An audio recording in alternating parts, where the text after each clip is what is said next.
pertemuan pertama ini saya akan membahas terkait dengan pengantar terlebih dahulu. Apa sih itu penelitian gitu? Penelitian atau pekerjaan ya dan lain sebagainya. Ya, untuk materi metodologi penelitian untuk sebelum UTS ini minggu pertama terkait dengan pengantar penelitian. Yang kedua adalah jenis-jenis penelitian. Yang ketiga, butuh waktu minggu ketiga dan minggu keempat itu adalah teman-teman saya minta untuk melakukan literatur review. Literatur review itu teman-teman sukanya apa? Passionnya di mana sih? Topik penelitiannya yang mau diangkat yang seperti apa? Nah, sekarang cari dong paper-paper yang terkait dengan hal itu ya. Entah paper, entah hasil penelitian gitu ya. Syukur-syukur ini nanti goalnya adalah skripsi, misalkan tidak hanya membaca yang laporan skripsi, tetapi juga membaca laporan tesis gitu ya. Syukur-syukur yang disertasi misalkan. Nah, setelah itu teman-teman saya minta untuk memperhatikan cara melakukan sitasi. Gini, dibiasakan apapun yang bukan hasil pendapat kita sendiri, bukan kita yang menemukan, baik itu pernyataan, rumus, gambar maupun tabel, teman-teman harus dibiasakan untuk menuliskan sitasinya. Sumber rujukannya itu dari mana sih?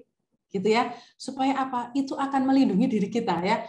Kita akan terhindar dari plagiasi kalau kita pakai etika. Nah, jangan membiasakan copy paste ya. Oh, ini tapi saya tetap menuliskan sitasinya loh. Tidak cukup seperti itu, tapi biasakan pakai parafrase. Jadi misalkan saya merujuk papernya Mbak Hasna, oke? Mbak Hasna bilangnya A B C D E. Oke. Kalimat A B C D E itu saya tuangkan lagi menggunakan kalimat saya sendiri dengan esensi yang sama, tetapi cara pemaparannya berbeda. Ya, itu namanya parafrase. Mengungkapkan kembali pendapatnya orang lain, tetapi menggunakan gaya bahasa kita sendiri. Tetapi walaupun itu sudah disajikan pakai bahasa kita sendiri, tetap harus dilengkapi sitasinya. Ya, jadi itulah cara aman. Cara aman kita terhindar dari plagiasi. Oke, jadi kita harus berpikir jauh ke depan ya. Sekarang teman-teman masih sangat muda gitu ya. Nah, 5 tahun, 10 tahun lagi akan jadi orang-orang hebat. Ketika kita sudah jadi besar, ketika kita sudah semakin jadi orang penting, orang itu akan suka ngulik-ngulik masa lalu kita. Ya, dulu itu Mbak Alvina kalau nulis kayak apa ya? Nah, itu seperti itu. Jadi teman-teman tuh jangan cepet suka ketika gini, Mbak Alvina nulis paper di suatu jurnal langsung keterima. Itu hanya kebahagiaan sesaat. Harusnya sedih ya. Harusnya, loh, paperku tuh ada kekurangan apa ya? Harusnya seperti itu. Tidak langsung di accepted kemudian di publish gitu ya. Yang kita harapkan itu kan kita mendapatkan feedback. Jadi kita ditolak ya nggak masalah kan. Yang penting pengelola itu ngasih tahu ke kita kurangnya apa, daripada kita nggak tahu kita hebatnya di mana, kita langsung keterima gitu ya. Jadi coba kita geser cara pandang kita, targetnya adalah apa? Amannya kita sampai nantinya suatu saat kita akan jadi orang besar dan lain sebagainya. Yang berikutnya adalah peta topik penelitian. Oke, di situ nanti teman-teman saya minta untuk gini. Suatu isu yang akan teman-teman angkat jadi penelitian skripsi. Itu orang lain itu neliti apanya ya? Orang lain itu nelitinya pakai metode apa ya? Supaya apa? Supaya kita tahu posisi kita itu ada di mana. Ya, jadi jangan sampai kita hanya mengulangi apa hasil yang diteliti oleh peneliti sebelumnya, tetapi harus ada peningkatan walaupun itu sedikit ya. Jadi goal kita tuh kita bisa menghasilkan kontribusi, walaupun kontribusinya minor, tapi dibiasakan untuk menanya pada diri sendiri, bedanya apa dengan saya? Bedanya apa dengan saya? Dengan kita selalu mencari bedanya, maka kita akan semakin bisa menghadirkan kontribusi terhadap penelitian yang kita lakukan. Jadi gini, teman-teman mungkin pernah mendengar ya bahwa pengetahuan itu berkembang karena adanya penelitian. Tetapi penelitian yang tidak menghasilkan sesuatu yang baru itu tidak ada kontribusinya terhadap pengembangan pengetahuan ya. Jadi kita kembalikan ke diri kita melakukan penelitian ini karena kita targetnya akan menghasilkan sebuah kontribusi bagi pengetahuan. Ya, jadi ada pengetahuan baru yang bisa kita share. Oke, yang berikutnya adalah matrix literatur review. Teman-teman setelah membaca paper-paper, setelah membaca laporan-laporan skripsi, misalkan laporan-laporan penelitian, teman-teman saya minta untuk menyajikannya dalam bentuk matrix, dalam bentuk tabel. Ya, jadi baris itu menunjukkan hasil review teman-teman di setiap paper, sedangkan kolom itu adalah isian dari apa yang teman-teman cermati ya. Jadi misalkan judulnya apa, siapa yang meneliti, itu dipublikasikan di mana, tahun berapa, hasilnya seperti apa, kelebihannya apa, kelemahannya apa, bedanya dengan apa yang akan diteliti teman-teman apa. Ya, jadi biasakan untuk memetakan bedanya. Ya, jadi bedanya walaupun sedikit itu harus selalu dicari ya. Nah, UTS-nya itu teman-teman saya minta untuk mensubmit matriks literatur review. Ya, jadi UTS-nya teman-teman tidak saya beri soal, dikasih soal diminta untuk mengerjakan, enggak. Jadi saya ingin setiap tahapannya itu berprogres. Berprogres dalam rangka apa? Dalam rangka mempersiapkan skripsi ya. Ini sebelum UTS. Setelah UTS adalah etika penelitian ya. Jadi etika penelitian yang ada plagiasi, ada fabrikasi dan falsifikasi dan lain sebagainya. Kemudian teman-teman semakin mematangkan dalam menggali masalah yang akan diteliti. Yang berikutnya membuat desain penelitian. Kalau mau neliti yang hasil tahapan ke-6 itu alurnya gimana ya? Ya, jadi nanti teman-teman saya minta untuk membuat alur. Yang berikutnya adalah itu datasetnya didapat dari mana? Bagaimana cara mendapatkan dataset itu? Nah, itu teman-teman nanti berprogres di minggu ke-11 di topik yang ke-8. Yang berikutnya teknik evaluasi keberhasilan penelitian. Penelitian, bagaimana caranya supaya penelitiannya nggak deadlock? Penelitian deadlock itu seperti apa? Sudah nggak bisa diapa-apakan, maju nggak bisa, mundur nggak bisa, itu namanya deadlock. Ya, jadi kalau teman-teman di lampu merah ada akhirnya ada kebuntuan di tengah-tengah perempatan itu adalah deadlock. Nah, ini teman-teman bagaimana manajemen resikonya? Ya, jadi sebelum meneliti yang sesungguhnya, maka perlu untuk memetakan nanti kemungkinan resiko-resiko gagalnya itu gara-gara apa? Harus dipetakan dari sekarang ya. Jangan sampai nanti sudah setengah jalan sudah nggak bisa diapa-apakan terus mulai lagi dari nol. Wah, itu kan berarti buang-buang energi, buang-buang waktu. Ya. Yang berikutnya adalah tata tulis penulisan proposal penelitian skripsi. Oke, saya kurang paham ya. Jadi kalau di mahasiswa S1 itu apakah ketika mau mengambil skripsi, mau mendaftar judul skripsi, teman-teman tuh harus bikin proposal nggak? Teman-teman sudah ngulik-ngulik kurikulumnya nggak? Panduan akademiknya nggak? Ya, jadi jikalau nanti akhirnya tidak diminta untuk membuat proposal, ini adalah latihan pra penelitian ya. Jadi dengan membuat proposal tidak ada ruginya karena kita akan semakin mematangkan diri, semakin memantapkan langkah sebelum melangkah pada jenjang-jenjang yang berikutnya. Yang berikutnya, 2 pertemuan terakhir adalah teman-teman saya minta untuk mempresentasikan proposal penelitiannya. Ya. Dari feedback yang ketika teman-teman presentasi, maka teman-teman saya minta untuk menindaklanjuti feedback yang saya berikan, yang teman-teman yang lain berikan, kemudian itu nanti perbaikan atau revisi proposal penelitian skripsinya akan disubmit sebagai UAS. Ya, jadi lagi-lagi UTS dan UAS tidak ada ujian online di mana ada soal kemudian dikerjakan ya. Jadi tadi UTS-nya diminta untuk mensubmit matriks atau tabel hasil pemetaan hasil-hasil penelitian sebelumnya yang serupa, yang setopik, yang relevan, yang dekat dengan yang teman-teman teliti. Kemudian UAS-nya teman-teman saya minta untuk menyusun mensubmit proposal penelitian yang sudah disusun. Oke. Terkait dengan penilaian ya teman-teman. penilaian untuk mata kuliah metodologi penelitian, saya tidak pernah komponen penilaian tidak pernah menggunakan presensi. Ya, jadi saya ini teman-teman sudah dewasa, sudah gede semua, sudah punya tanggung jawabnya sendiri-sendiri ya. Jadi kalau menempuh perkuliahan ya presensi. Kalau tidak ya kan bisa izin dengan saya. Bisa japri ke saya misalkan izin dan lain sebagainya ya. Jadi yuk jujur mulai dari sekarang, mulai dari hal-hal yang kecil ya. Komponen penilaiannya satu, dari kuis. Jadi nanti sewaktu-waktu saya memberikan kuis gitu ya pada saat kelas online. Kemudian yang berikutnya tugas. Nah, saya memberikan tugas karena ini satu kelas cukup sedikit mahasiswanya ya, dan 16. Ini saya tawarkan tugasnya personal karena nanti arahnya mau dibawa ke skripsi, di mana skripsi itu juga teman-teman selesaikan secara personal ya. Kemudian itu tugas, kemudian presentasi. Yang berikutnya adalah UTS, yang berikutnya UAS, dan partisipasi. Partisipasi itu nilainya bonus, teman-teman. Jadi, teman-teman yang menghidupkan suasana berdiskusi di kelas saya,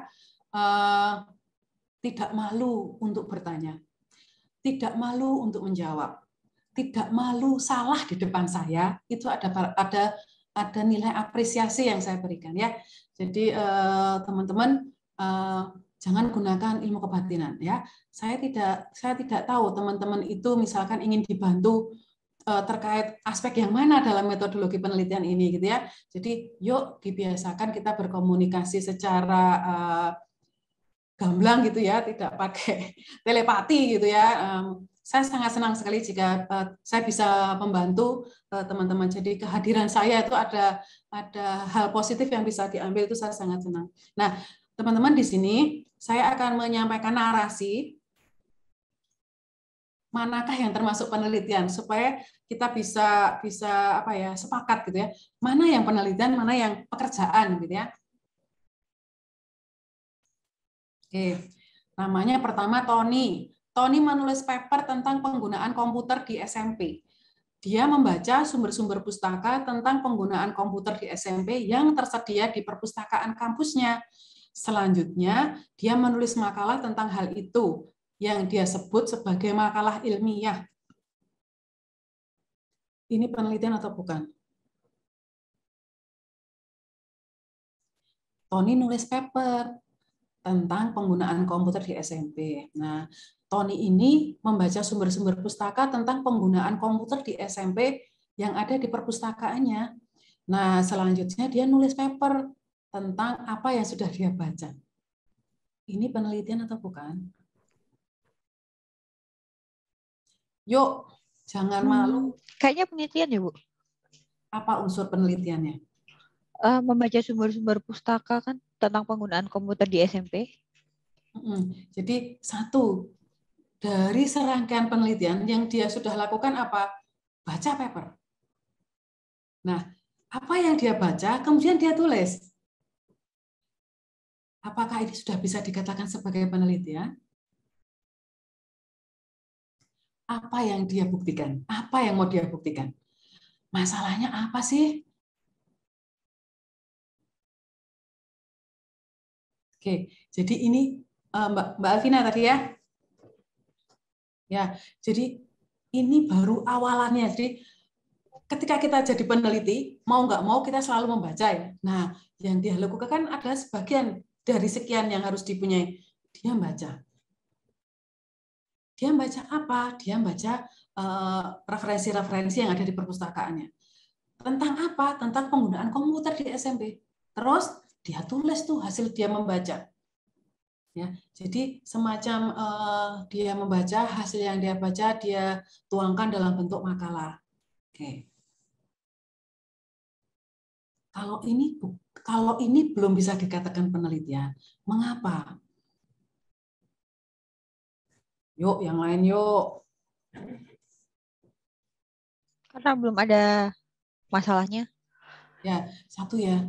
Kita neliti itu alasan utamanya adalah apa? Karena ada masalah. Jadi alasan mengapa, jadi teman-teman tuh ketika nanti pendadaran skripsi ya, selalu ditanya, memang masalahnya apa? pertanyaan sepele. Tapi kita akan kelimpungan juga, kita akan kelabaan juga kalau kita akhirnya tersentak, oh ya, apa masalahnya? Jadi pernah nggak teman-teman yang dari teman-teman itu melakukan sesuatu hal, menguras energi, menguras waktu, menguras biaya. Tapi teman-teman bingung sendiri, sebenarnya aku tuh sedang menyelesaikan masalah apa. Karena apa? Bisa jadi ketika teman-teman dapat pesanan, Mbak Alvina, bikinin saya sesi informasi penjualan ya. Misalkan. Itu penelitian atau pekerjaan? Itu pekerjaan. Karena apa? Karena Mbak Alvina nggak ngecek, nggak ngukur. Mbak Alvina pakai algoritma apa sih? Nggak diukur. Yang penting Mbak Alvina dapat pesanan, jadi. Apakah ada pekerjaan yang terselesaikan? Iya, pekerjaannya terselesaikan di bagian kasir misalkan. Terus terukur nggak? Misalkan dari hasil ketika metode apa yang digunakan? Oh, nggak penting metode nih. Yang penting saya buat jadi, misalkan. Bagaimana kesuksesan aplikasi itu, apakah dipengaruhi oleh suatu tahapan atau suatu algoritma? Oh, itu tidak saya ukur. Nah, berarti apa? Berarti itu adalah pekerjaan, bukan penelitian. Ya. Jadi kalau penelitian itu satu, ada masalahnya. Yang kedua apa? Yang kedua ada kontribusinya. Bisa jadi masalahnya itu sudah diteliti oleh orang lain. Kita teliti lagi. Lah, ada bedanya enggak? Misalkan, kalau yang sebelumnya hasilnya bagaimana? Kita bagaimana? Kalau kita sama aja berarti itu tidak ada kontribusinya misalkan. Nah, teman-teman, itu penelitian yang idealnya seperti itu. Nah, tapi terkadang nanti di tengah jalan teman-teman, karena ini teman-teman tuh kan meneliti sebenarnya bukan sendiri ya, tetapi karena didampingi oleh dosen pembimbing ya. Jadi nanti campur tangan dari dosen pembimbing itu tentu saja akan memberikan pengaruh terhadap bentuk atau hasil dari penelitian teman-teman. Ya. Yang berikutnya adalah Anton. Anton melakukan pendataan tentang mahasiswa. Dia mencari dan mengumpulkan data mengenai mahasiswa. Apa saja? Hasil ujian masuk, penghasilan orang tua, jarak dari kampus ke rumah. Dia menyiapkan laporan itu. Ini penelitian atau enggak?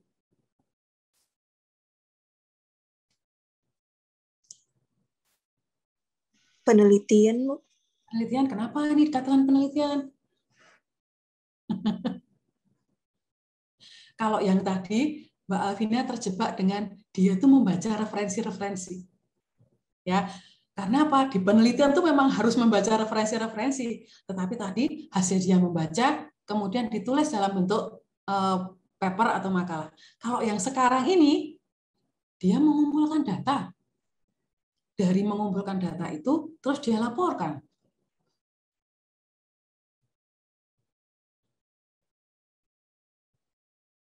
Apa yang diteliti?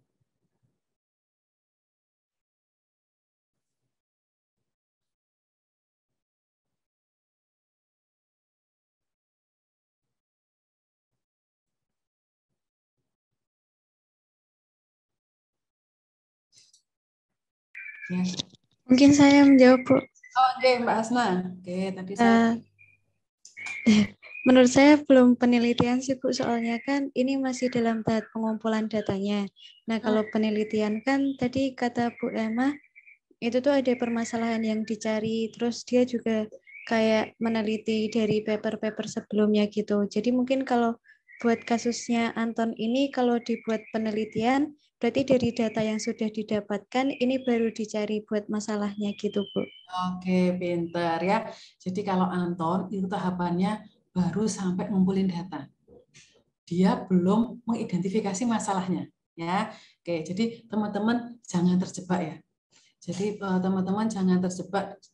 Terkadang ini sering dijumpai ketika membaca paper, ya. Jadi teman-teman membaca paper perlu kritis gitu ya, perlu kritis.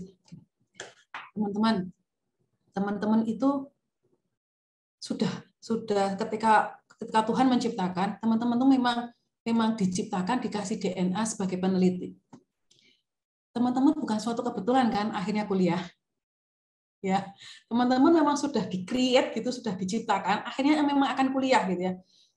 Kuliahnya bisa saja tidak S1 saja berhenti, kemudian S2, nanti S3 dan sebagainya. Nah, karakter peneliti itu apa? Karakter peneliti adalah orang yang tidak gampang percaya dengan apa yang dia baca. Memang seharusnya begitu. Dengan dia nggak percayaan, kemudian dia akan membuktikan apakah memang ketidakpercayaan saya itu benar adanya dengan cara apa? Dengan cara meneliti selanjutnya. Nah, gitu ya. Jadi biasakan teman-teman itu ketika membaca kritis. Jadi apa? Jangan serta-merta gampang percaya jadi orang. Ya, jadi kalau seorang peneliti itu harus gemar membaca, dia mempunyai budaya literasi yang baik, kemudian apa? Jangan mudah percaya. Jadi harus proporsional. Kalau di bagian mana kita sepakat, di bagian mana yang kita tidak sepakat ya. Jadi kita sepakat mengumpulkan data itu bagian dari proses penelitian. Tetapi karena ini baru berhenti sampai pengumpulan data saja, belum bisa ini dikatakan sebagai penelitian ya. Oke, yang berikutnya. Budi itu seorang manajer perusahaan sepeda. Dia menerima komplain sepeda yang diproduksi rusak gearnya setelah dipakai beberapa bulan. Dia mengumpulkan informasi dari karyawannya untuk mengidentifikasi proses produksi yang memengaruhi munculnya persoalan tersebut. Dia memformulasikan persoalan dan membuat dugaan awal penyebab cacat pada produk sepedanya. Dia menganalisa data yang dia peroleh, menginterpretasikan hasilnya dengan panduan dugaan awal untuk mencapai kesimpulan. Budi itu manajer perusahaan sepeda. Nah, ada keluhan dari pelanggan, pembeli yang sudah membeli beberapa bulan yang lalu, komplain sepedanya kok rusak di gearnya, ya. Nah, kemudian bermula dari adanya laporan itu, kemudian dia menghimpun informasi-informasi dari karyawannya. Untuk apa sih? Untuk mengidentifikasi terkait dengan proses produksi. Jadi mencari akar permasalahan dari rangkaian proses produksi itu mana ya yang mempengaruhi atau berpotensi munculnya persoalan yang dikomplainkan oleh pelanggan. Setelah itu Budi kemudian memformulasikan persoalannya. Jadi dia kemudian memetakan persoalannya, dia membuat dugaan awal, dia membuat hipotesis ya. Jadi praduga awal penyebab cacat pada sepeda produksinya. Nah, kemudian setelah data terkumpul, dia menganalisis data tersebut ya. Dari data yang dia olah, kemudian dia bahas, dia interpretasikan hasilnya, dia maknai hasilnya dengan panduan dugaan awal tadi, dengan hipotesis tadi, sehingga hipotesisnya tadi akhirnya terbukti atau tidak, dia tarik sebagai sebuah kesimpulan. Budi ini peneliti atau bukan? Iya, Bu, termasuk penelitian. Mbak Aswa, ini termasuk penelitian ya. Jadi ada masalahnya ya. Ada masalahnya. Kemudian dia membuat walaupun di sini tidak secara tegas disampaikan, tetapi dia kemudian membuat alur ya. Dari awal adanya masalah sampai akhirnya dia bisa menarik kesimpulan sebenarnya penyebabnya apa gitu ya. Dia bisa sampai titik ke kesimpulan apa yang penyebabnya, dia menghimpun ke karyawan-karyawannya ya. Jadi prosesnya seperti apa ya pada saat itu begitu ya, untuk produksi yang pada seri tertentu dan lain sebagainya di waktu yang sudah diketahui pada beberapa bulan saja. Nah itu. Nah, kemudian dia memformulasikan permasalahannya, dia membuat hipotesis, datanya diolah, kemudian dia cocokkan apakah mana hal-hal yang berpengaruh yang kemudian hipotesisnya itu terbukti atau tidak. Oke. Jadi dari uraian ini kita bisa menyimpulkan ya, kita bisa memberikan label gitu bahwa Budi ini adalah seorang peneliti. Oke. Wati itu mengikuti workshop, dia mengikuti pelatihan pengembangan kurikulum KKNI. Si Wati itu membaca literatur, dia membaca referensi-referensi, dia membaca pustaka-pustaka tentang pengembangan kurikulum. Wati itu melakukan diskusi dengan peserta workshop yang lain. Nah, kemudian Wati menulis makalah mengenai pengembangan kurikulum. Jadi Wati ikut pelatihan, ikut workshop kurikulum. Wati membaca literatur atau referensi-referensi atau pustaka-pustaka terkait pengembangan kurikulum. Kemudian dia melakukan diskusi dengan sesama peserta. Berikutnya, Wati nulis makalah tentang pengembangan kurikulum. Wati ini peneliti atau bukan?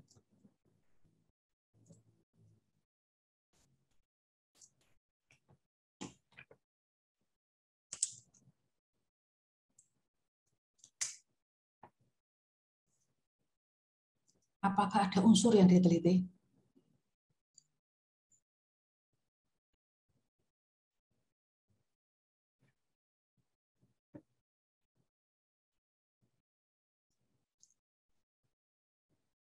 Wati ikut workshop, kemudian Wati membaca bahan-bahan terkait dengan workshopnya dia. Wati diskusi sama sesama peserta workshop. Kemudian Wati nulis makalah tentang tema workshop, yaitu pengembangan kurikulum. Apakah ada unsur yang diteliti oleh Wati? Saya mau coba jawab ya, Bu. Menurut saya belum masuk ke penelitian sih, Bu. Soalnya kan mungkin yang Wati menulis makalah ini baru masuknya kayak menyimpulkan dari hasil workshopnya begitu, Bu. Ya, jadi dia menuliskan intisari dari hasil dia menempuh workshop ya. Jadi di situ tidak dijelaskan masalahnya apa gitu ya. Kemudian bagaimana dia menyelesaikan masalah gitu ya. Kemudian bagaimana akhirnya solusinya dan lain sebagainya ya. Jadi lagi-lagi di sini tidak ada masalah gitu ya. Oke, Wati di sini bukan seorang peneliti. Iwan membuat sistem informasi perpustakaan. Oke, dia menanyai baik pada pegawai maupun pengguna perpustakaan. Dia menyusun dokumen kebutuhan pengguna, dokumen UML dan dokumen lain. Jadi dia bikin rancangan sistemnya seperti apa gitu ya, rancangan aplikasinya seperti apa, bagaimana nanti basis datanya gitu misalkan dan lain sebagainya. Dia menulis publikasi tentang cara membuat sistem perpustakaan.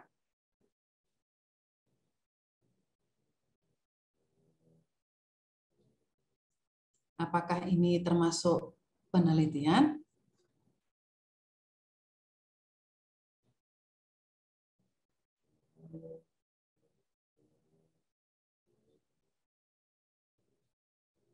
Iwan membuat sistem informasi perpustakaan. Jadi sirkulasi gitu ya, ada peminjaman, ada pengembalian gitu ya, ada inventory pustaka dan lain sebagainya ya. Dia menanyakan kepada pegawai perpustakaan, pustakawannya maupun kepada anggota perpustakaan. Dia nyusun dokumen karena dia mau membuat sistem informasi, kemudian dari hal-hal yang dia tanyakan kepada calon pengguna sistem informasi, di mana calon penggunanya nanti ya tentu saja pegawai perpustakaan maupun anggota perpustakaan gitu ya. Dari kebutuhan-kebutuhan yang dia tanyakan ke calon pengguna, dari jawaban-jawaban calon pengguna, kemudian dia nyusun dokumen, di mana dokumen itu memang sudah jamak disiapkan, disusun ketika akan merancang sebuah sistem. Ya, dalam hal ini adalah informasi perpustakaan. Dokumennya apa saja? Dokumen kebutuhan pengguna. Dokumennya apa saja? Dokumen rancangan proses, misalkan ya, UML-nya seperti apa, ya nanti ada UML misalkan, kalau misalkan bukan UML misalkan ada flowchart misalkan ya, ada DFD misalkan ya, kemudian ada dokumen-dokumen lain misalkan tentang rancangan basis datanya, rancangan antarmukanya misalkan. Nah, kemudian Iwan ini nulis publikasi tentang cara membuat sistem informasi perpustakaan. Nah, Iwan ini peneliti atau bukan?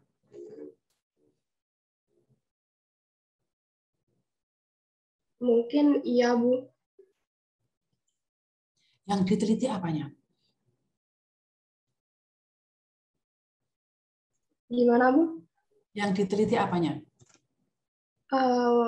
Ininya, Bu, penggunaan perpustakaan. Maksudnya sistem yang ada di perpustakaannya, tentang perpustakaan. Apa sih? Tentang pegawainya.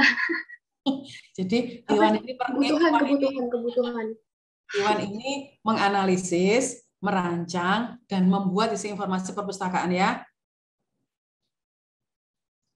Goalnya ngapain? Goalnya membuat sisi informasi perpustakaan.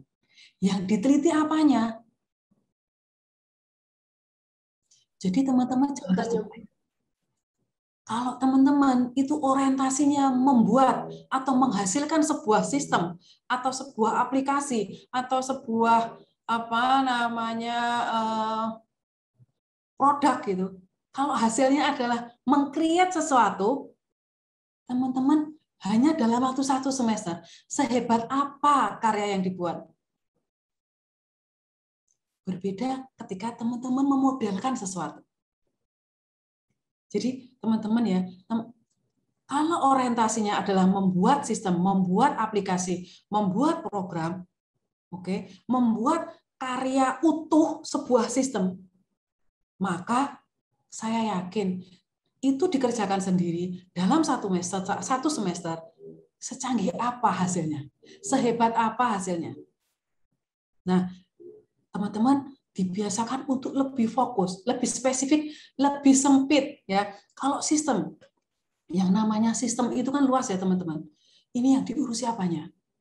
Yang diurusi basis datanya, yang diurusi jaringannya, yang diurusi keamanannya, atau yang diurusi misalkan khusus untuk UI/UX-nya, antar mukanya saja. Nah, sehingga teman-teman kalau hanya secuplik, maka tentu saja yang akan dihasilkan jauh lebih bermanfaat. Misalkan ya, menganalisis desain basis data untuk temu kembali informasi yang akurat misalkan.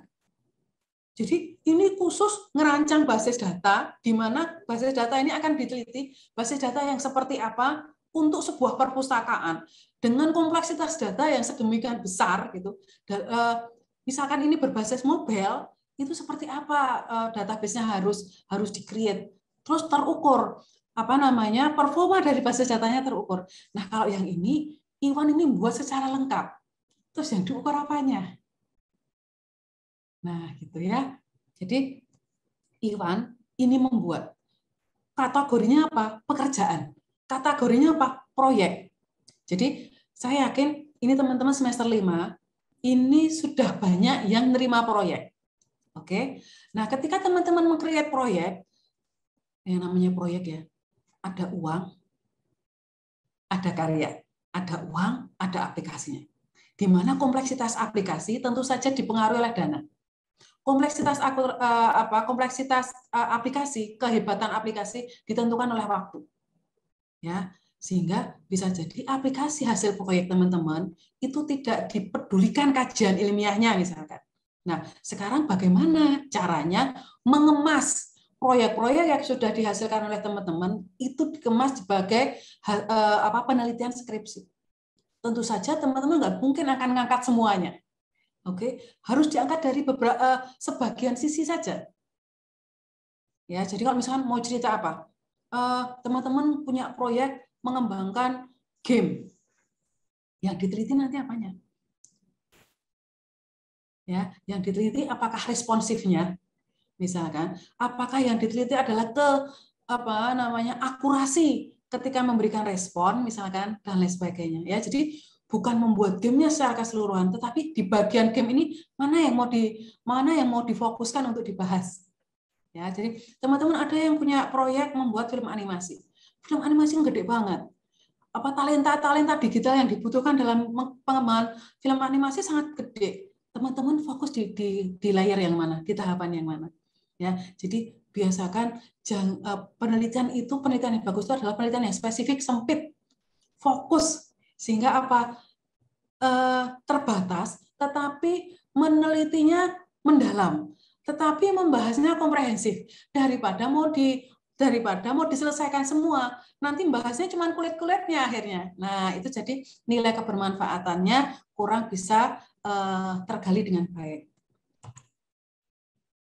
Oke, Intan berjalan ke sekolah setiap pagi. Dia mencatat di buku hariannya panjang antrian mobil di perempatan setiap berangkat dan pulang sekolah. Jadi dia berangkat sekolah, dia cermati di perempatan itu antrian mobilnya bagaimana.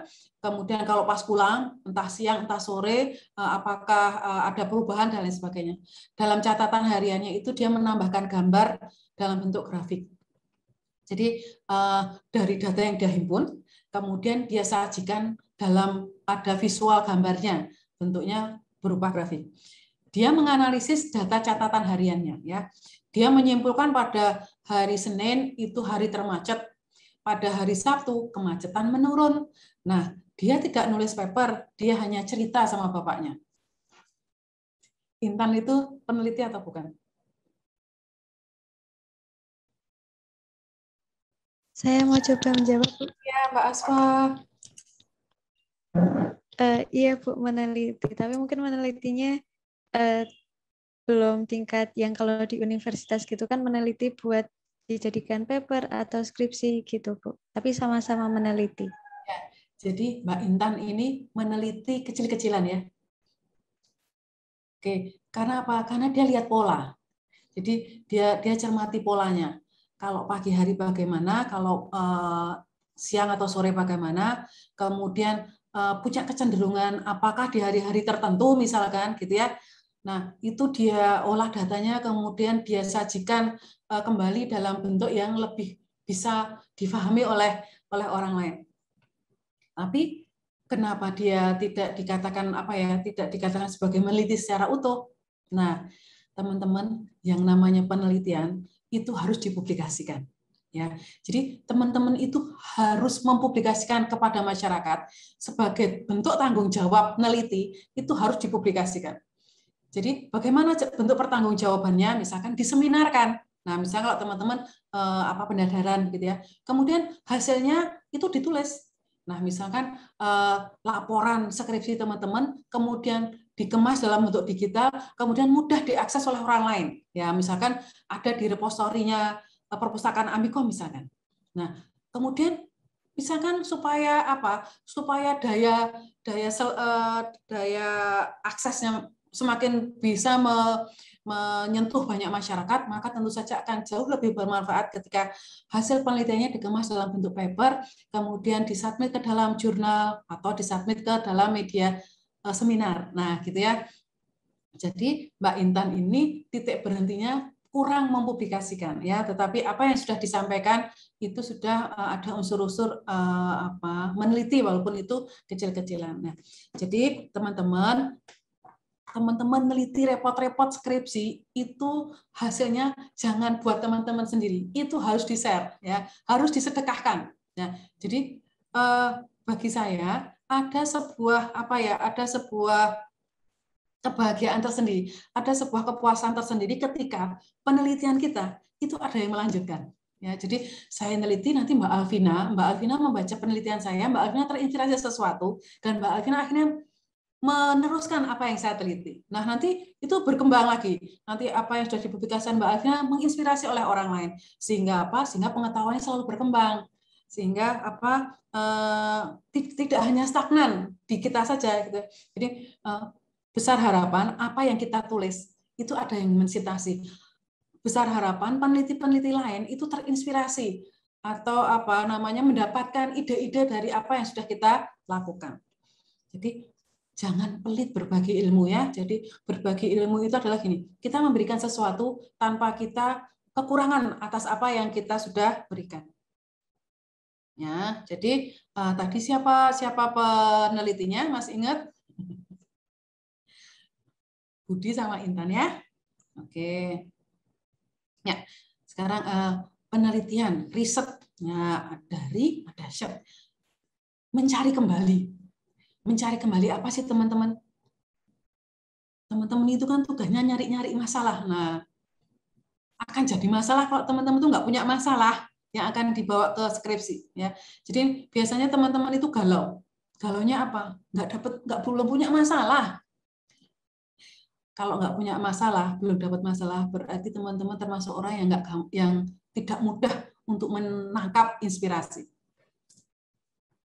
Jadi usahakan ya, setiap kita ketemu, setiap teman-teman melakukan suatu hal, ya, setiap teman-teman melakukan hobi, setiap ikut webinar gitu, ikut kelas online gitu ya, bahkan lagi jalan-jalan gitu, harus banyak inspirasi yang bisa ditangkap gitu ya. Nah, ini mencari-cari kembali apa sih?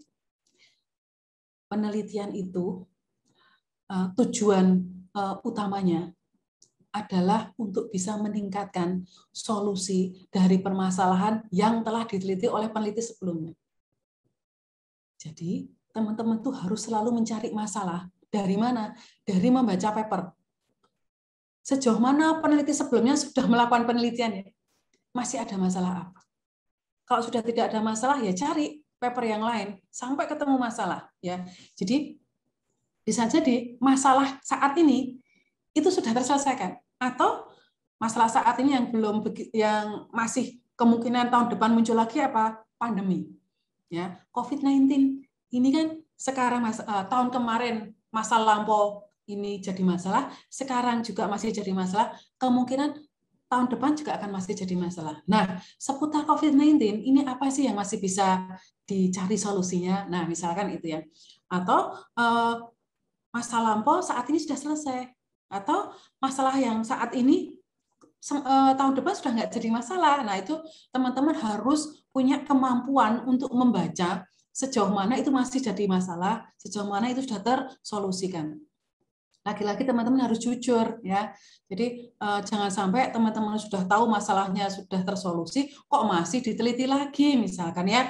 Jadi ini tentu saja teman-teman bisa menangkap masalah jika mempunyai kemampuan literasi yang baik. Ya.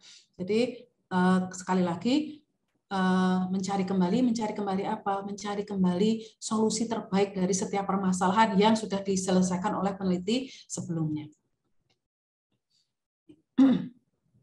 Ya, kalau teman-teman mencari penjelasan terkait apa itu penelitian di mesin pencari, saya yakin sangat banyak dokumen-dokumen yang sudah banyak dokumen-dokumen yang menjelaskan terkait dengan itu ya.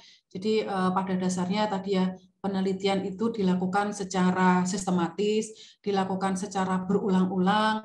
Tujuannya apa? Tujuannya menemukan. Jadi menemukan apa? Menemukan kontribusi. Berupa apa itu? Bisa jadi merevisi teori, bisa jadi merevisi metode, misalkan ya, bisa jadi merevisi aplikasi yang sudah sebelumnya orang-orang teliti, misalkan dan lain sebagainya ya. Jadi pada dasarnya terdapat 4 kata kunci yang bisa mewakili apa itu penelitian. Pertama, bahwa penelitian itu berulang-ulang. Jadi tadi ketika kita meng-create sebuah sistem informasi sirkulasi perpustakaan, apakah ada tahapan yang berulang-ulang yang dilakukan, ataukah hanya ya sudah sekuensial aja akhirnya sistem itu jadi? Apakah tahapannya sistematis? Nah, jadi teman-teman, ketika kita melakukan penelitian, tentu saja bagaimana kita akan melakukannya itu secara sistematis sudah kita desain alurnya, bukan kemudian kayak iseng-iseng berhadiah ya. Jadi oh ya sudah, sekarang memetakan masalah, yang berikutnya ngapain ya. Nah, itu tidak terdokumentasi dengan baik gitu ya. Sehingga apa? Kalau kita tidak bisa mendesain dengan baik, maka nanti akhirnya kita akan kesulitan melokalisir. Ketika deadlock, itu langkah yang mana yang masih saya bisa optimalkan, langkah yang mana ya yang harus saya ganti, misalnya harus saya modifikasi dengan yang lain. Kemudian menemukan bahwa penelitian itu salah satunya adalah untuk mengembangkan pengetahuan. Nah, teman-teman melalui penelitian teman-teman menemukan pengetahuan apa?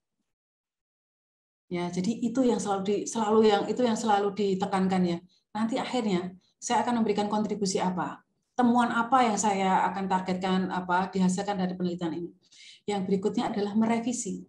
Ya, jadi ketika teman-teman melakukan penelitian, pasti didasarkan atas penelitian-penelitian sebelumnya. Jadi tidak ada jawaban bahwa ini saya satu-satunya yang meneliti. Belum pernah ada peneliti yang melakukan hal yang sama. Kita ini ilmunya adalah ilmu komputer. Ya, komputer ini perkembangannya sangat pesat sekali. Bukan tahun, bukan bulan, bukan hari, bahkan mungkin hitungan jam, itu perubahan sangat cepat di bidang ilmu komputer, ya. Oleh karena itu sangat sulit untuk bisa dimengerti ketika kita jadi seorang pionir. Hanya kita satu-satunya. Kalau ada klaim hanya kita satu-satunya, malah justru mencurigakan. Satu, mungkin penelitiannya nggak mungkin, sehingga tidak ada orang lain yang meneliti. Ya, atau penelitiannya nggak menarik, sehingga sudah bukan eranya lagi itu diteliti, ya. Jadi kembali lagi ke kita gitu ya. Jadi kita harus selalu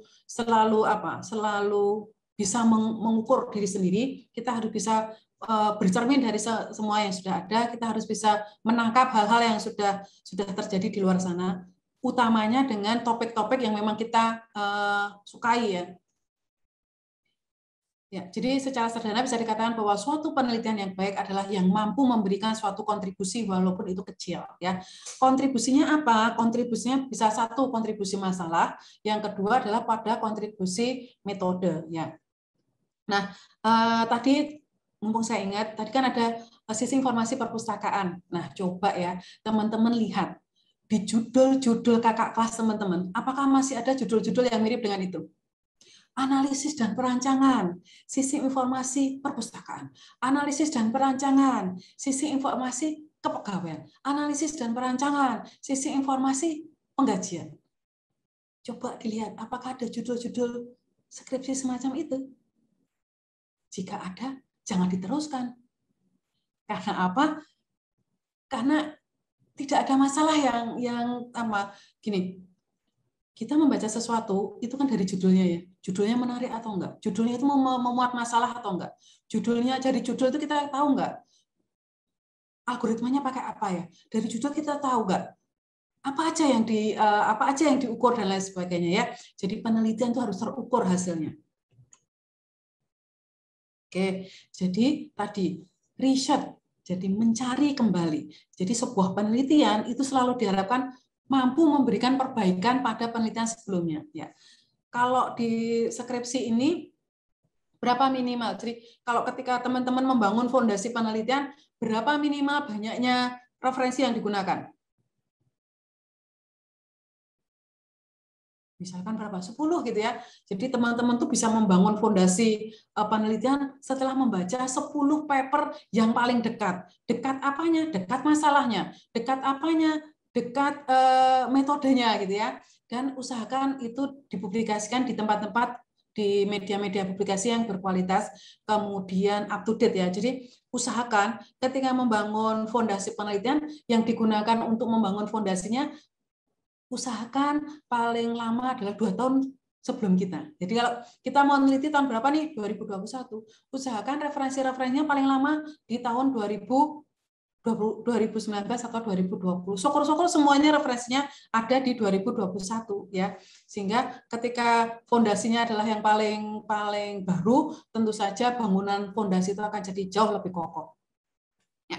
Jadi ada unsur pokok dalam kontribusi. Pertama adalah kontribusi di metode, yang kedua adalah kontribusi di masalah, yang ketiga adalah kontribusi di metode dan masalah. Ya, jadi nah ini ya tadi kemampuan meliterasi, ya. Jadi kemampuan literasi, teman-teman mungkin pernah mendapatkan informasi atau membaca sendiri terkait informasi tersebut, bahwa Indonesia itu kemampuan literasinya itu sangat rendah. Jadi UNESCO pernah merilis hasil survei gitu ya, bahwa dari sekitar 67 atau 69 negara, kita tuh ranking 2 dari bawah. Jadi kemampuan literasi kita itu rendah. Ya, jadi mungkin tinggi di orang-orang tertentu saja, tetapi kalau di rata-rata itu tetap rendah. Itu bisa nampak dari mana sih? Bisa nampak dari masifnya share berita hoax. Jadi mungkin secara psikologi orang itu akan bangga ketika dia jadi penyebar yang pertama. Sangat bisa jadi penyebar tersebut bahkan belum membaca apa yang dia sebar. Ya, jadi jangankan membaca ya, jadi jangankan memaknai apa isinya, membaca pun dia belum. Nah, jadi maraknya berita hoax, maraknya penyebaran, maraknya clickbait. Clickbait itu apa? Clickbait itu antara judul sama isi nggak nyambung. Banyak ya berita-berita yang seperti itu. Nah, itu karena lagi-lagi bahwa akar permasalahannya kemampuan literasinya tidak bagus. Nah, teman-teman sebagai mahasiswa itu mempunyai apa ya? Mempunyai tanggung jawab ya untuk mengedukasi masyarakat supaya apa? Supaya mereka sadar atas budaya literasi. Nah, ini teman-teman mahasiswa ini kan seorang peneliti. Nah, mau nggak mau selama jadi peneliti harus punya kegiatan yang wajib dilakukan yaitu literasi. Ya. Jadi membaca. Teman-teman terakhir membaca kapan ya? Apa yang dibaca?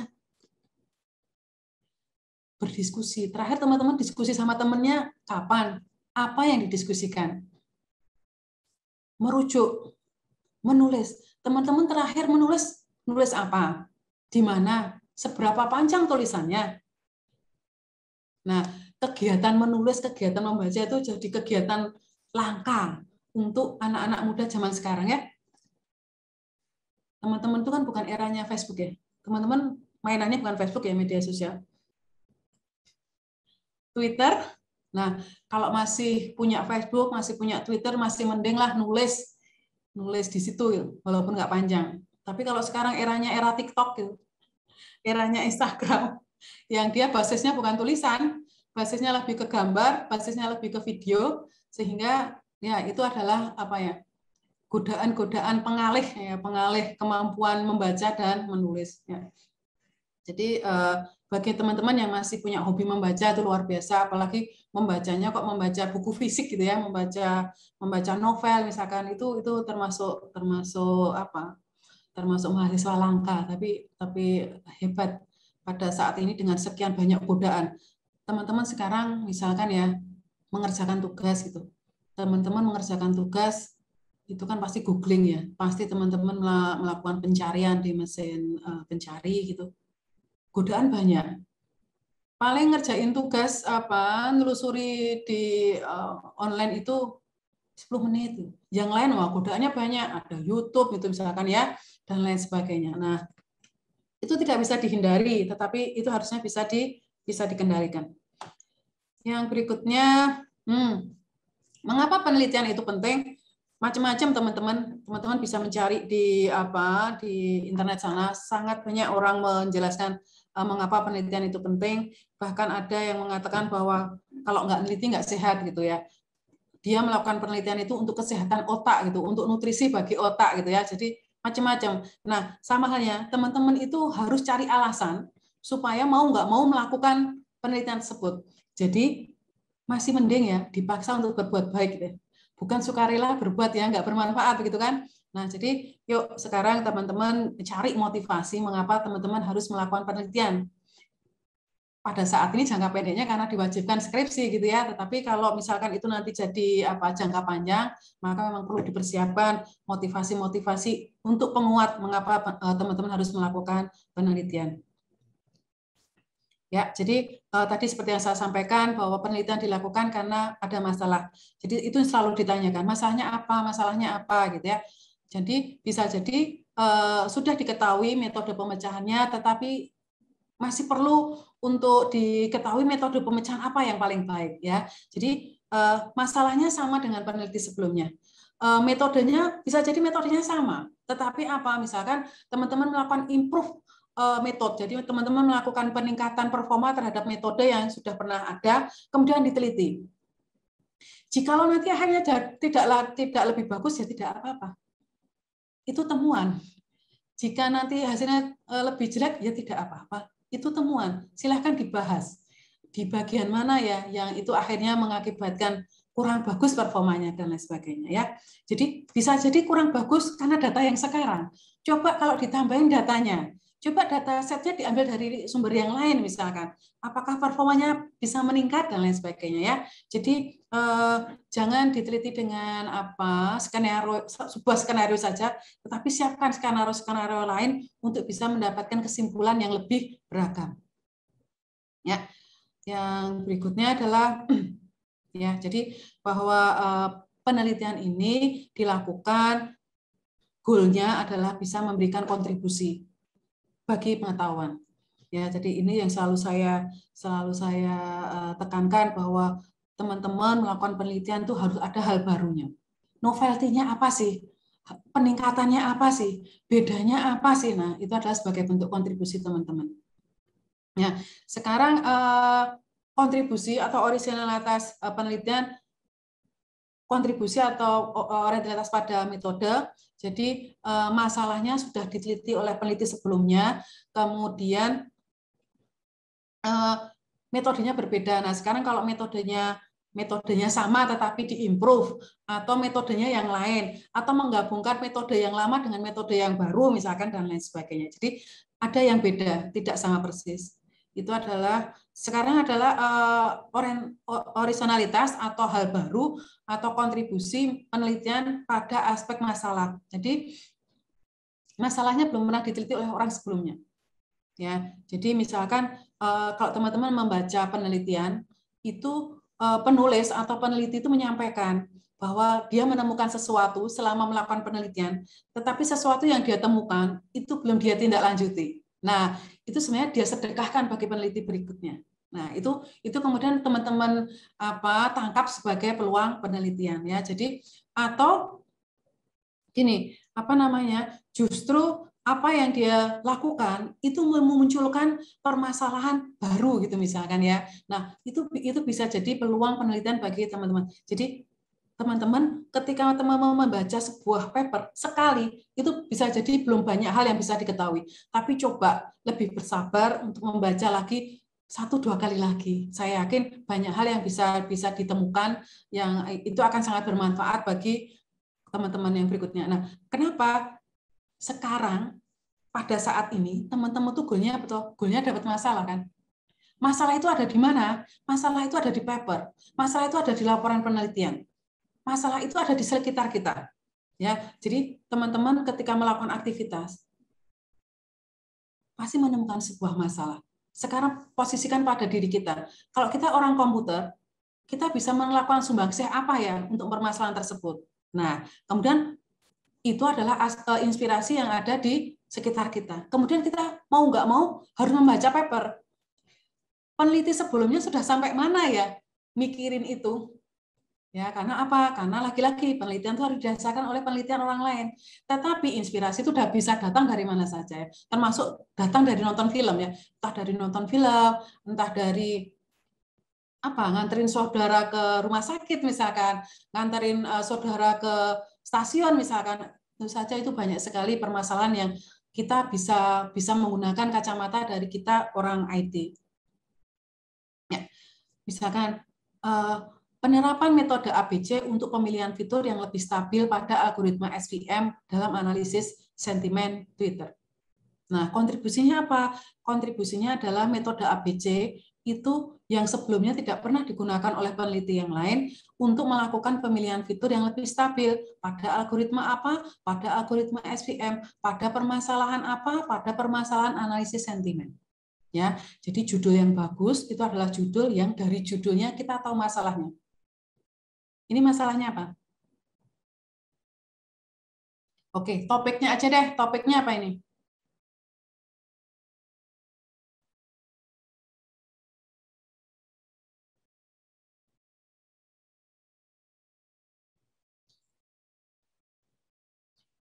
Objek penelitiannya yang mana? Kalau kita lihat judul-judul skripsi, umumnya memposisikan objek penelitian adalah berorientasi pada suatu instansi ya. Bla bla bla bla bla dalam kurung studi kasus di misalkan ya PT ABC. Nah, kalau di judul ini objeknya yang mana?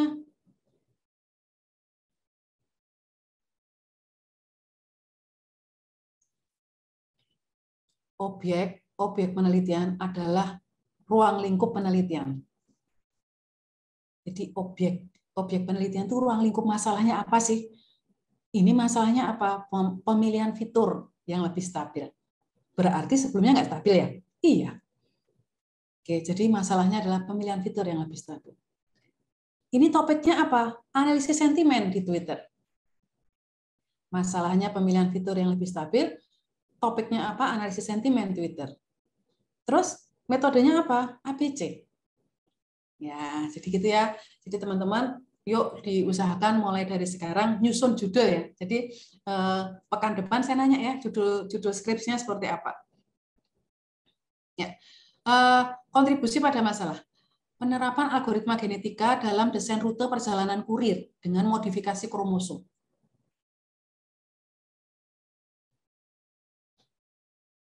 Objeknya apa?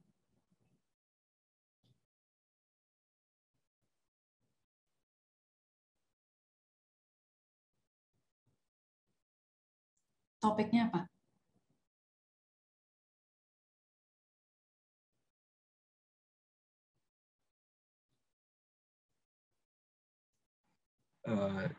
Topiknya rute perjalanan kurir, Bu. Topiknya adalah rute perjalanan kurir. Iya. Masalahnya apa? Masalahnya tentang waktu tempuh sama biaya yang diterapkan, Bu. Oke. Metodenya apa? Metodenya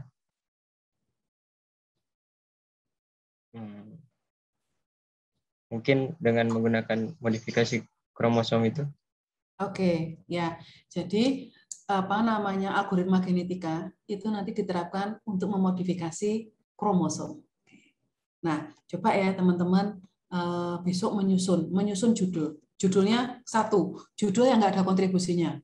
Judulnya 2, judul yang kontribusinya ada di masalah. Judulnya 3, judul yang ada kontribusinya di metode. Ya, jadi sejak nanti sampai pekan depan saya akan menanyakan judul yang sudah teman-teman susun. Ya. Yang berikutnya adalah di metode dan di masalah.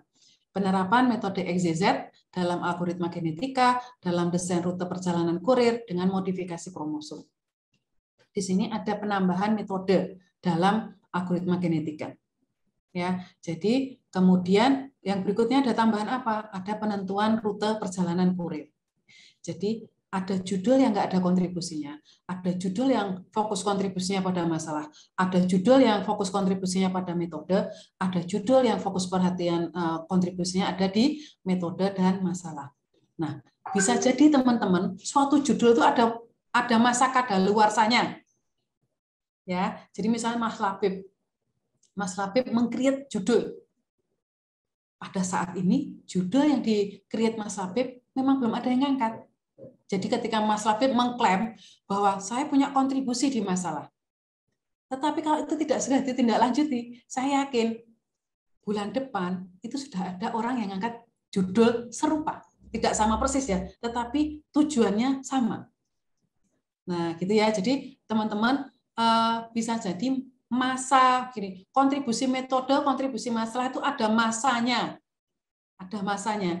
Kalau misalkan dilakukan sekarang dengan dilakukan bulan depan, semester depan, tahun depan, tentu saja kontribusi itu bisa dikatakan sudah tidak berlaku lagi. Kenapa? Karena peneliti-peneliti lain sudah melakukan hal yang serupa, misalkan ya.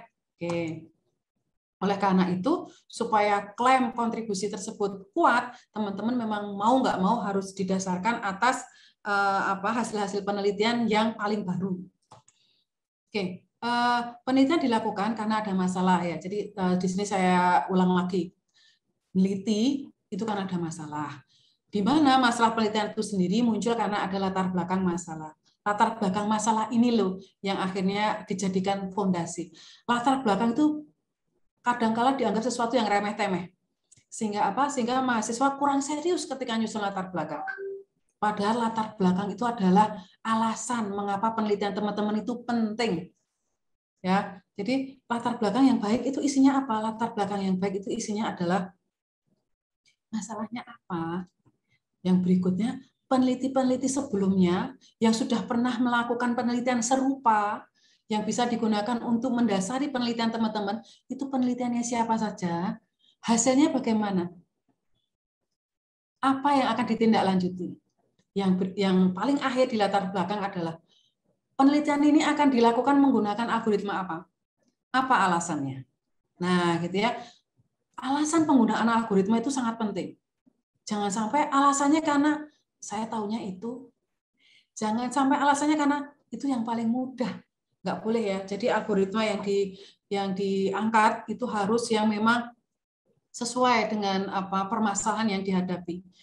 Dan lagi-lagi bahwa algoritma yang dipilih itu kan pasti ada kelemahannya. Mahasiswa sering mengunggul-unggulkan kelebihannya. Mengapa pakai algoritma X? Oh iya, karena algoritma X ini mempunyai kelebihan 1, 2, 3 sampai banyak sekali alasannya.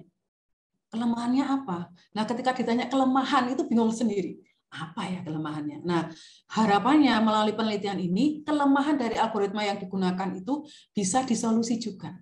Jadi, apa yang dilakukan pada penelitian ini sedikit banyak bisa mengurangi dampak negatif dari algoritma yang digunakan. Nah, itu adalah alasan penelitian ini dilakukan ya. Kemudian penelitian itu harus terencana. Ya, jadi penelitian itu harus terencana, enggak gelundung gitu ya. Kalau orang Jawa itu gelundung gitu ya. Yang harus terencana, sistematis gitu ya, berulang-ulang. Kenapa berulang-ulang? Supaya enggak kebetulan hasilnya. Ya, jadi misalkan, ini akurasinya 90%. Itu diuji berapa kali gitu ya. Nah, kemudian harus terukur. Jadi ketika teman-teman mengklaim bahwa sistem yang diteliti, model yang diusulkan ini mampu begini begitu, itu kemampuannya berapa persen? Ya, jadi bisa melakukan deteksi dengan cepat. Cepatnya itu berapa cepat? Akurasi deteksinya berapa persen akurasi deteksinya. Jadi harus terukur ya. Jangan terbiasa menggunakan klaim-klaim secara kualitatif, tetapi harus juga terukur secara kuantitatif. Ada angkanya. Penelitian harus memiliki orisinalitas. Jadi tadi ya ada kebaruannya, ada novelty-nya, serta menghasilkan kontribusi yang orisinil pada pengetahuan. Tadi kontribusinya apakah pada metodenya, apakah pada masalahnya, apakah ada pada masalah atau sekaligus metode. Ya, jadi ini ya beberapa kesalahpahaman. Membangun software, membangun aplikasi, membangun sistem, membangun program itu bukanlah tujuan utama. Jadi kalau mahasiswa dicari, kok nggak pernah bimbingan Mas, Mbak? Program saya belum selesai. Mahasiswa S1 itu luarannya bukan program kan? Apa bedanya antara mahasiswa D3, S1, S2, S3? Kalau mahasiswa D3 itu membuat. Jadi kalau nanti dia bisa membuat program, dia bisa membuat instalasi jaringan dan lain sebagainya. Itu ranahnya mahasiswa D3. Mahasiswa S1 tuh ngapain? Nganalisis. Nah, berarti bukan membuat kan? Teman-teman mahasiswa S1 tuh bisa nganalisis. Teman-teman S2 ngapain? Bisa membanding-bandingkan performa algoritma. Penelitian S3 ngapain? Menemukan hal yang benar-benar baru. Ya, jadi ini software, program, sistem, aplikasi itu bukan tujuan utama. Itu hanya untuk simulasi aja untuk mengukur hasil penelitian. Sehingga apa? Sehingga kontribusi ke masyarakat itu tidak secara langsung bisa diukur karena itu tidak dimasukkan dengan sebagai tujuan, tetapi sebagai manfaat penelitian. Kalau teman-teman itu memasukkan penerapan aplikasi, penerapan software di suatu instansi itu sebagai tujuan, maka penelitiannya akan panjang sampai benar-benar aplikasi yang teman-teman buat itu diterapkan betul di perusahaan tersebut, di kantor tersebut. Itu kan butuh waktu, ya kan? Berapa lama skripsinya akan diselesaikan kalau seperti itu?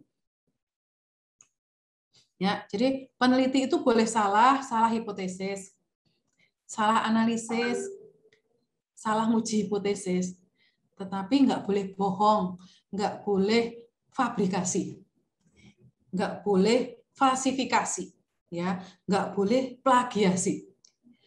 Jadi seolah-olah supaya penelitiannya berhasil gitu ya, kemudian datanya diubah sehingga apa? Sehingga kesimpulannya terjawab. Nah, nggak boleh seperti itu ya. Jadi teman-teman nggak boleh memanipulasi atau mempermainkan data dengan tujuan supaya penelitian teman-teman terkesan berhasil. Ya, di jenjang penelitian ada tugas akhir untuk D3, skripsi untuk S1, tesis untuk S2, disertasi untuk S3. Ini masing-masing capaiannya itu berbeda-beda ya. Tadi ya seperti saya sampaikan, tugas akhir itu kompetensi utamanya dia bisa membuat, skripsi itu bisa menganalisis, yang tesis itu bisa membandingkan, kemudian bisa merekomendasikan algoritma terbaik kepada mahasiswa S1, kemudian mahasiswa S1 bisa mendelegasikan tugas kepada mahasiswa D3 untuk membuat programnya.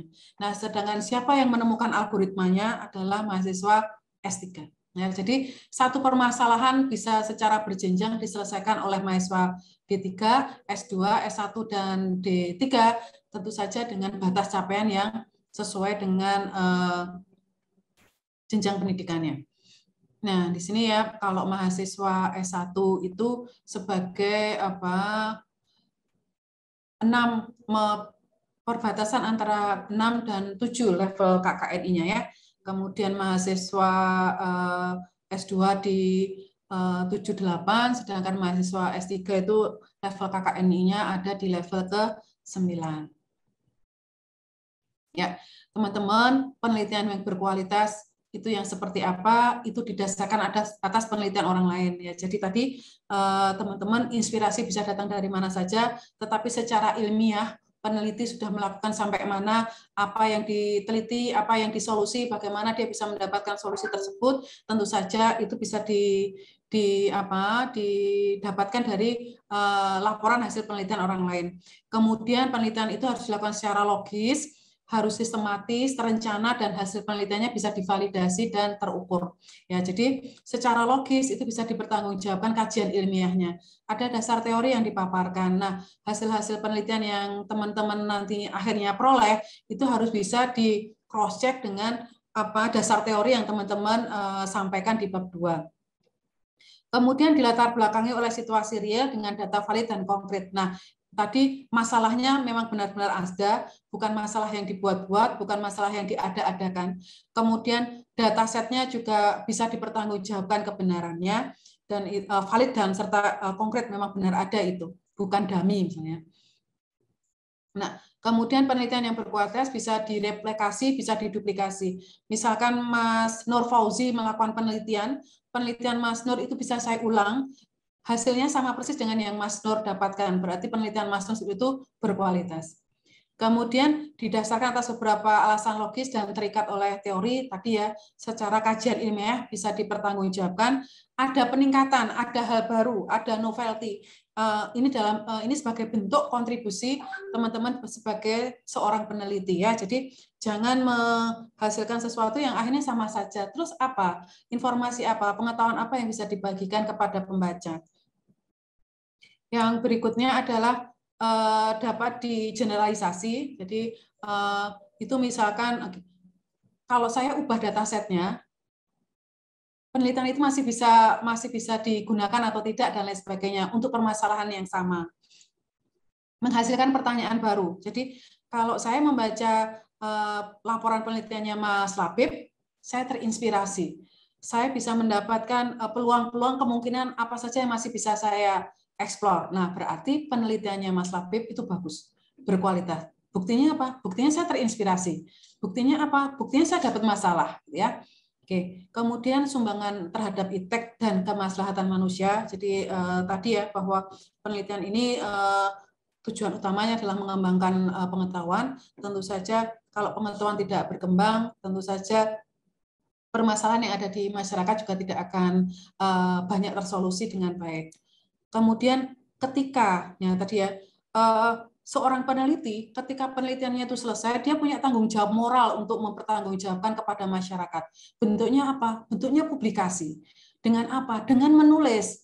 Entah ditulis dalam bentuk laporan, entah dalam bentuk paper, kemudian itu bisa diakses secara online oleh masyarakat luas, atau dia diseminarkan misalkan dan lain sebagainya. Setelah itu publikasi kita bisa mendapatkan sitasi yang tinggi dari peneliti lain setelah kita publikasikan, maka bisa dikatakan penelitian yang kita lakukan berkualitas.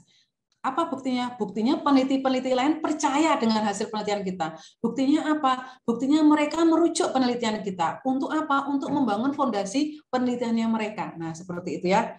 Jadi, ketika kita melakukan penelitian, kita harus bisa selesai di titik berhentinya ya. Jadi jangan hanya sampai ujian skripsi saja misalkan, tetapi tentu saja itu juga harus bisa diakses oleh masyarakat secara luas. Ya, yang berikutnya, nah sekarang yang kalau nggak baik, yang tentu saja yang kebalikannya yang dari kriteria-kriteria yang berkualitas ya, tidak menjiplak ya. Jadi kalau yang tidak baik menjiplak, ini ya bahayanya plagiasi ya teman-teman. Teman-teman itu melakukan plagiasi yang kena nggak cuma teman-teman sendiri, tetapi siapa? Dosen pembimbingnya. Karena apa? Karena nama beliau itu ada di laporan skripsi teman-teman. Nama-nama beliau ada di paper teman-teman. Oleh karena itu dampaknya luar biasa untuk akibat dari kegiatan menjiplak. Kemudian tadi memalsukan data. Kalau yang nomor 2 tadi plagiasi ya, kalau memasukkan data misalkan terkait dengan fabrikasi, terkait dengan falsifikasi. Jadi